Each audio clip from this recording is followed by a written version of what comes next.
మకర రాశి వారికి ఈ రోజు ఏ విధంగా ఉంది? మకర రాశి వాళ్ళకి మానసిక ప్రశాంతత పెంపొందించుకునే విషయంలో తగిన జాగ్రత్తలతో ముందుకు వెళ్ళాలి. అనవసరమైన ఉద్వేగాలని, ఘర్షణలను అధిగమించాలి.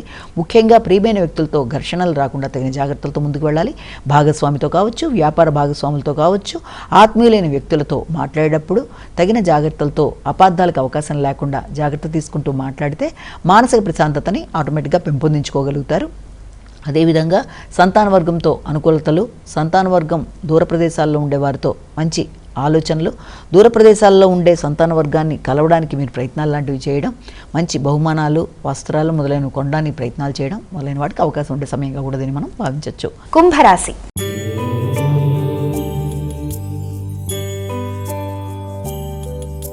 మా కుంభరాశి వారికి ఈ రోజు ఏ విధంగా ఉంది? కుంభరాశి వారి విషయంలో ముఖ్యంగా కుంభరాశి వారికి గృహ సంబంధమైన విషయాల మీద ఎక్కువ శాతం దృష్టిని కేటాయిస్తారు.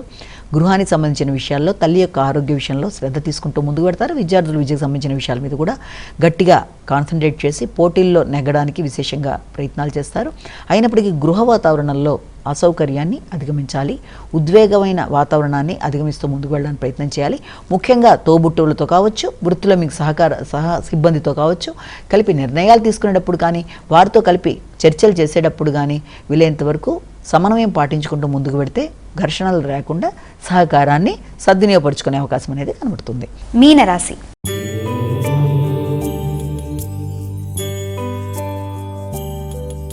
అమ్మా, ఇక మీనరాశి వారికి ఈ రోజు ఏ విధంగా ఉంది? ముఖ్యంగా మీనరాశి వాళ్ళకి వ్యక్తుల యొక్క సహకారం చాలా అనుకూలంగా ఉంటుంది. సామర్థ్యాన్ని పెంపొందించుకుంటారు, ఉత్సాహంగా ఉంటారు, చురుగ్గా ఉంటారు, కొత్త నిర్ణయాలు తీసుకుంటారు, ఆర్థిక విషయాలు అనుకూలంగా ఉంటాయి.